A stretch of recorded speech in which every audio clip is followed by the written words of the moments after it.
Bonjour et bienvenue dans cette démonstration du logiciel iConstat. iConstat fait maintenant partie de la suite logicielle iConstat Suite et pour l'occasion a changé de nom puisqu'il s'appelle maintenant iConstat Internet. Le logiciel tConstat dédié au logiciel technique, à tout ce qui est constatation technique. Ici, vous retrouvez tout ce qui est paramètres de l'étude. Ici, vous retrouvez donc la localisation de vos dossiers, la sauvegarde, l'aide, l'accès à la télémaintenance et bien évidemment la sortie. Bien, je vais dès à présent lancer le logiciel iConstat Internet. Voilà, donc on retrouve ici les différents icônes habituels pour les habitués de iConstat. Ils ont juste changé de look. La création de votre client ainsi que de son dossier. Alors, un dossier est égal à un constat. La navigation. Ici, vous allez visualiser et supprimer, si vous le voulez, les captures de votre navigation, la génération du document, les divers outils de paramétrage, que ce soit l'édition. D'ailleurs, si on regarde, voilà, gestion du cartouche de facturation, ici la gestion des moteurs de recherche. Ici, vous pouvez donc avoir la gestion de résolution de navigation et la gestion des paramètres de l'édition. On retrouve l'aide, l'accès à la télémaintenance et la sortie vers la suite iConstat. Voilà, donc je lance tout d'abord la création d'un client. Alors, iConstat a été fait de telle manière que vous pouvez aller très très vite. Il faut juste, par exemple, dans le cas de la création d'un client, si c'est une société, il faut juste, par exemple, ici, la raison sociale. Vous allez générer au final un document sous Word, donc pas d'inquiétude, vous pourrez modifier entièrement ce document et rajouter les éléments qui vous manquent. Donc là, j'ai créé mon client, vous voyez, il est sélectionné. Je vais créer maintenant, par exemple, démo, le nom du dossier. Alors c'est ça qui va donner le nom par défaut du constat. Je vais choisir un parcours Candide. Qu'est-ce que c'est un parcours Candide? On va démarrer par un moteur de recherche. Par défaut, c'est Google, mais bien entendu, vous pouvez choisir un autre moteur. Et ici, je peux laisser comme ça. Dans votre constat, à la génération, il mettra juste à remplir, et là, vous pourrez remplir la demande de votre client. Je choisis de valider, donc vous voyez mon client, son constat, parcours Candide. Je sélectionne et vous voyez que ici tout s'est dégrisé, c'est normal. Je vais lancer maintenant la navigation.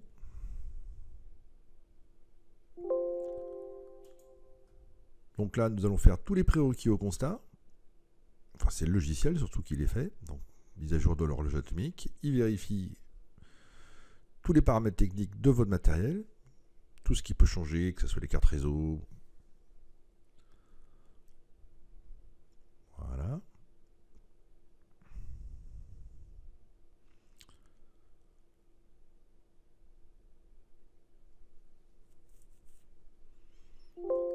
Bien. Le logiciel me demande de valider. OK. Là, il lance le navigateur.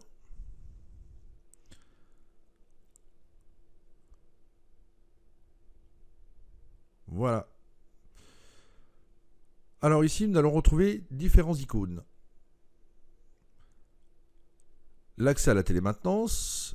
Ici, c'est l'historique que vous pouvez garder si vous avez un grand écran. Hein. Donc vous pourrez voir en temps réel le constat. On va le laisser comme ça. La navigation fantôme. Les différents outils de capture. Par exemple, je vois l'icône de Google, par exemple. Là. Je vais pouvoir, si je le désire, avec la capture partielle,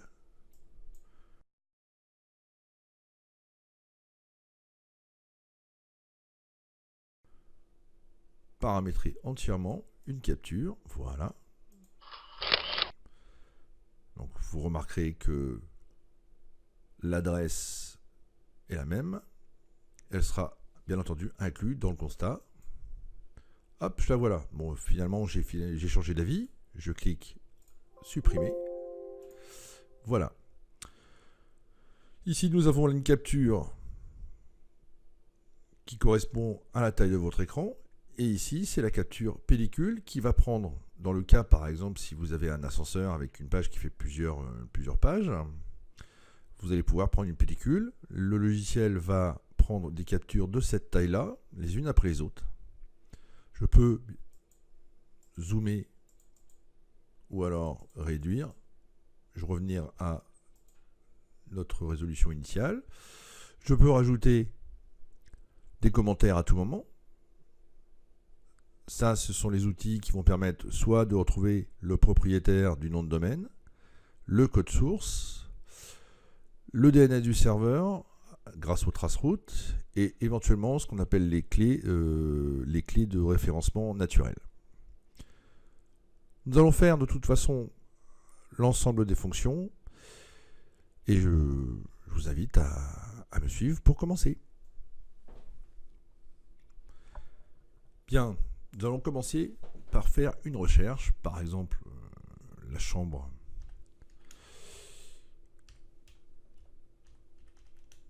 nationale des huissiers. Et là, je valide. Le logiciel, lui, va écrire dans le constat que vous avez démarré par Google, que vous avez tapé la Chambre nationale des huissiers dans le moteur de recherche, que vous avez tapé la Chambre nationale des huissiers dans votre moteur de recherche et que vous avez validé par la touche Entrée et que vous êtes arrivé à la requête qui se trouve ici.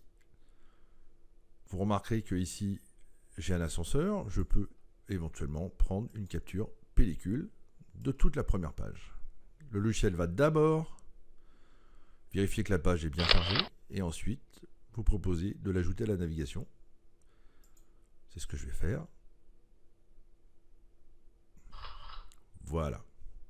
Ensuite, je vais cliquer sur la Chambre nationale des huissiers de justice.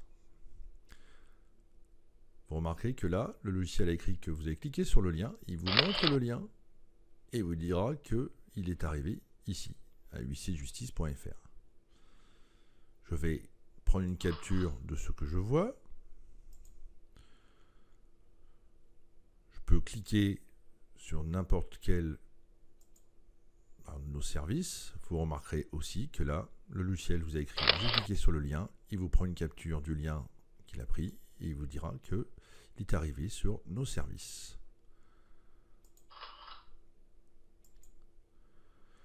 Voilà.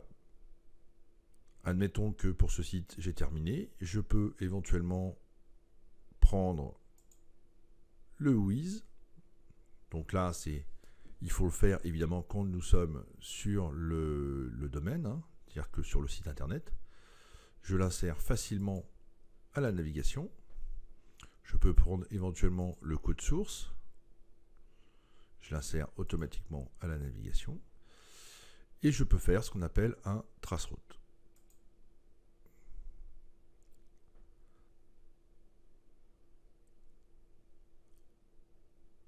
Donc là, le chemin, pour l'instant, est bien balisé.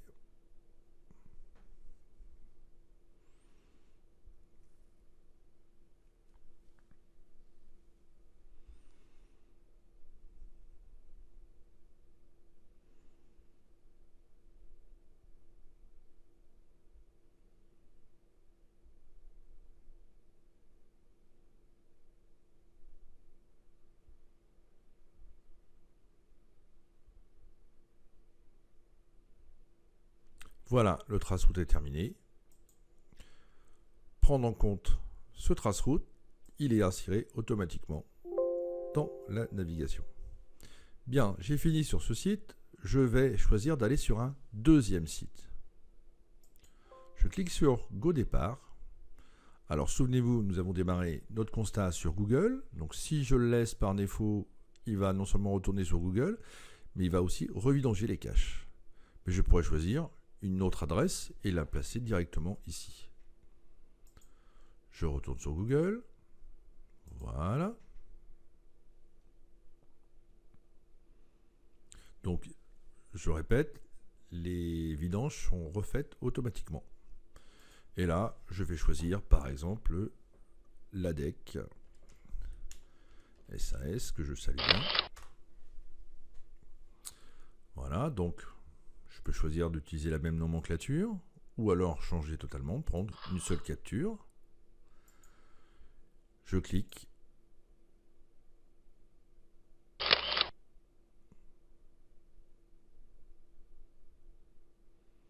Voilà, je peux prendre une capture. Alors, on va un peu changer les choses. On va choisir de changer la résolution. Avec iConstat, on peut passer d'une résolution d'écran à la résolution d'un, par exemple, d'un iPad. Alors ça, c'est intéressant quand on veut faire un constat avec des changements de résolution à la volée, notamment pour les sites qui sont full responsive. Je peux prendre une capture. Voilà. Finalement, non, je ne vais pas la prendre parce que ça a changé. Je vais reprendre une capture. Voilà. Je peux revenir en plein écran. Voilà. Et je peux éventuellement cliquer sur produit et prendre une autre capture. Cliquer sur produit et prendre une nouvelle capture. Donc là, vous retrouvez les différentes prestations de la DEC. Voilà. On considère que le constat est terminé. Je fais fin de navigation.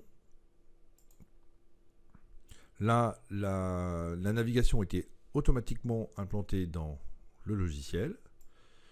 Je peux, si je veux, voir ou enlever une capture. Bon, là, je ne vais pas les enlever, mais voilà. Et maintenant, je vais générer le constat. C'est à ce moment-là que vous serez facturé par la DEC. Alors, je réponds aussi vite à une question. Une fois que vous l'avez validé une fois, vous pouvez le rééditer 1000 fois. Vous serez facturé qu'une seule fois. Voilà. Donc ici, on retrouve nos différents paramètres que nous avons fait. Je peux, si je désire, modifier les paramètres pour les mettre à votre convenance, changer les fonds de caractère, les tailles des polices, pour qu'il reste vos préférences par défaut. Là, je laisse tel quel. Je fais générer le document. Il va générer un répertoire. Voilà.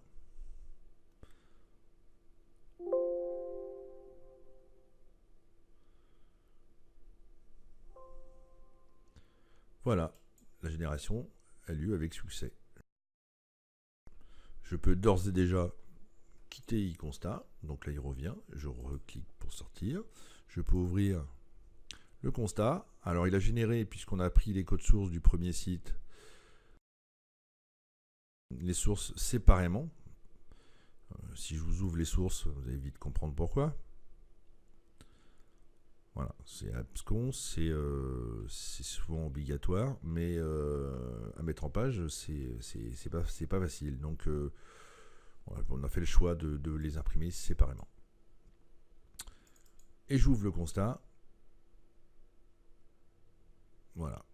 Alors, je vous invite, je vous le passe comme ça, mais je vous invite à télécharger ce constat qui vous trouverez directement sur notre site internet, donc i-constat.com. Voilà, je vous remercie. J'espère vous retrouver dans d'autres vidéos, notamment celle de iConstat Technique. À bientôt.